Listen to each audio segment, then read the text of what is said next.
রাসূল করিম সাল্লাল্লাহু আলাইহি ওয়াসাল্লাম হাদিসের মধ্যে বলেছেন যে খায়রুল কুরুনি করনি সুম্মাল্লাযীনা ইয়ালুনাহুম সুম্মাল্লাযীনা ইয়ালুনাহুম।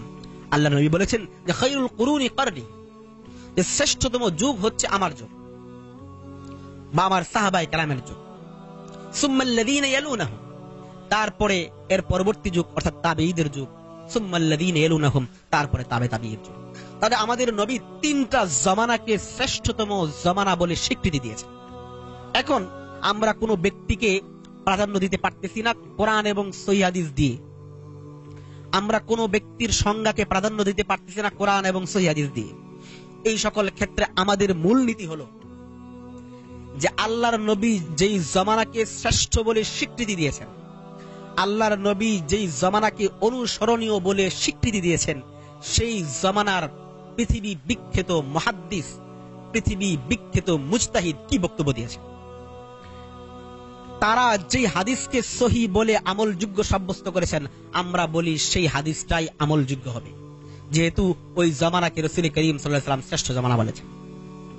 সেই হিসাবে আমরা ইমাম আযম আবু হানিফা রাহমাতুল্লাহি আলাইহি এর বক্তব্যের আলোকে কোন আমালকে সহিহ বলি, কোন আমালকে যায়ীফ বলে থাকি, কোন হাদিসকে সহিহ বলি, কোন হাদিসকে যায়ীফ বলে থাকি। আমাদের বক্তব্য হলো যে ফিকহে হানাফি মৌলিকভাবে এমন ফিকহ, যেই ফিকহটা রাসূল করিম সাল্লাল্লাহু আলাইহি ওয়াসাল্লামের বলা শ্রেষ্ঠতম যুগে শ্রেষ্ঠতম ব্যক্তিদের আমলের মাধ্যমে প্রমাণিত, ওই ফিকহের নাম ফিকহে হানাফি।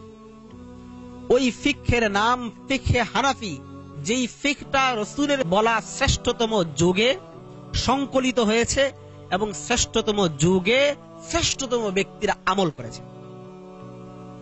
এটার পরিষ্কার প্রমাণ হচ্ছে যে আমরা জানি ইমাম আবু হানিফা রাহমাতুল্লাহি আলাইহি জন্ম নিয়েছেন ৮০ হিজরিতে এবং তিনি ইন্তেকাল করেছেন ১৫০তম হিজরিতে। ইমাম মালিক রাহমাতুল্লাহি আলাইহি জন্ম নিয়েছেন ৯৩ হিজরিতে এবং মৃত্যুবরণ করেছেন ১৭৯ হিজরিতে। ইমাম শাফি রাহমাতুল্লাহি আলাইহি জন্ম নিয়েছেন ১৫০ হিজরিতে, মৃত্যুবরণ করেছেন ২০৪ হিজরিতে। ইমাম মালিক রাহমাতুল্লাহি আলাইহি জন্ম নিয়েছেন ৯৩ হিজরিতে, মৃত্যুবরণ করেছেন ১৭৯ হিজরিতে। ইমাম আহমদ বিন হাম্বল রাহমাতুল্লাহি আলাইহি জন্ম নিয়েছেন ১৬৪ হিজরিতে এবং ইন্তেকাল করেছেন ২৪১ হিজরিতে। ইমাম আবু ইউসুফ রাহমাতুল্লাহি আলাইহি জন্ম নিয়েছেন ১১৩ হিজরিতে এবং মৃত্যুবরণ করেছেন ১৮২ হিজরিতে। ইমাম মুহাম্মদ রাহমাতুল্লাহি আলাইহি জন্ম নিয়েছেন ১৩১ হিজরিতে এবং ইন্তেকাল করেছেন ১৮৯ হিজরিতে। এখন আমরা দেখি নেই যে মুহাদ্দিসিনে কেরামের বিশেষ করে সিয়াসিত্তার জন্ম এবং মৃত্যু। যে ইমাম আবু হানিফা রাহমাতুল্লাহি আলাইহি তো জন্ম নিয়েছিলেন ৮০ হিজরিতে, ইন্তেকাল করেছেন ১৫০ হিজরিতে। এখন মুহাদ্দিসিনে কেরামের ক্ষেত্রে যদি আমরা দেখি তাহলে দেখি যে ইমাম বুখারী রাহমাতুল্লাহি আলাইহি জন্ম নিয়েছেন ১৯৪ হিজরিতে এবং ইন্তেকাল করেছেন ২৫৬ হিজরিতে। ইমাম মুসলিম রাহমাতুল্লাহি আলাইহি জন্ম নিয়েছেন ২০৪ হিজরিতে এবং ইন্তেকাল করেছেন ২৬১ হিজরিতে। ইমাম তিরমিজি রাহমাতুল্লাহি আলাইহি জন্ম নিয়েছেন ২১০ হিজরিতে এবং ইন্তেকাল করেছেন ২৭৯ হিজরিতে। ইমাম ইবনে মাজাহ রাহমাতুল্লাহি আলাইহি জন্ম নিয়েছেন ২০৯ হিজরিতে এবং ইন্তেকাল করেছেন ২৭৩ হিজরিতে। ইমাম আবু দাউদ রাহমাতুল্লাহি আলাইহি জন্ম নিয়েছেন ২০২ হিজরিতে এবং ইন্তেকাল করেছেন ২৭৫ হিজরিতে। এমনি ভাবে হযরত ইমাম নাসাই রাহমাতুল্লাহি আলাইহি জন্ম নিয়েছেন ২১৫ হিজরিতে এবং ইন্তেকাল করেছেন ৩০৩ হিজরিতে।